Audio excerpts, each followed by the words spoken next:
So what we're going to do is we're going to actually take a good look at the photo. And we're going to have a look at our reo and see whether or not the glossy image that we're being presented with is actually the real image. Because if we're genuine about wanting our language to survive, wanting it to be healthy and wanting to do something to change things, then we actually have to be honest with ourselves and ask ourselves some hard questions. So today's about being honest. There may be some things that we're uncomfortable with, and that's the purpose of this. The session isn't about laying blame, but it's certainly about us understanding the situation that we're in today. So we're going to take a bit of a hikoi, we're going to have a look at the history of our reo, and then we're going to have a look at our reo today. Because I don't think in Māoridom that we're honest enough with ourselves about the state of te reo. So today's about opening our eyes up to that. Ka pai? Ka pai. So first things to probably say, just to introduce myself, as I said before, my name's Chris, and a couple of things to know about me. The first is that I'm a learner of te reo, and I have been for 25 years. And I'm a learner who's a mum of 3 sons. Deltahi's 16, Taiki is 10, and Aki is 8. And I struggle every single day trying to keep up with them in terms of their reo. As a family, we're committed to trying to raise them with te reo Māori as their first language in the home. I didn't grow up with te reo. I'll share that experience tonight about my personal journey in te reo. But it's a struggle. Pokemon Go is a struggle. I don't have the words. I can't talk to them about the things they're interested in without having to do a whole heap of intensive research, which is time consuming. Who has time to do that, right? And so that's a struggle for me. The other thing to talk about is that for the last 20 years I've been involved with my iwi's Māori language revitalisation strategy. So I'm from Ngāi Tahu. I've worked for Ngāi Tahu for a long time specifically with te reo. And there's a few things about being from Ngāi Tahu and te reo that I can tell you straight off the rack.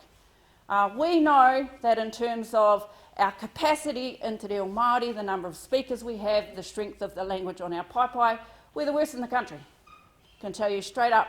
We've got, in terms of the census stats, we've got the lowest number of speakers of any marae, of any iwi.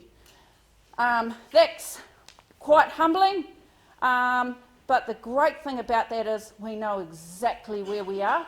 We know exactly what we have to work with.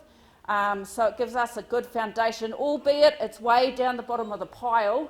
It gives us a starting point so that we can measure and track whether or not the efforts that we're making in te reo are having an impact. So the question now for us is, if Ngāi Tahu's at the bottom of the pile, what does your pile look like? What does the pile of te reo Māori look like? How healthy or not is our reo? And that's what we're going to have a look at today. So let's have a look at te reo Māori, first off, in the context of languages generally throughout the world. Do we know how many people are in the world? Anyone? 7 billion. Oh, close. Whakaaro anō? Go up a bit. Yeah, I think we're edging close to 8 billion. So 8 billion people in the world. Ka pai? How many nations? Sovereign nations? Any idea how many countries in the world? This is the fun bit, whānau. Any idea? 260. Close, 250, well done. Ka pai, how many languages in the world? So we've got 8 billion people, 250 countries or sovereign nations. How many languages? Million. Kareko. Oh, a lot less than that. 6,000. 6,000 languages in the world. Ka pai. Of those 6,000 languages, here's some stats because I like stats. 330 of those 6,000 languages have more than 1 million speakers.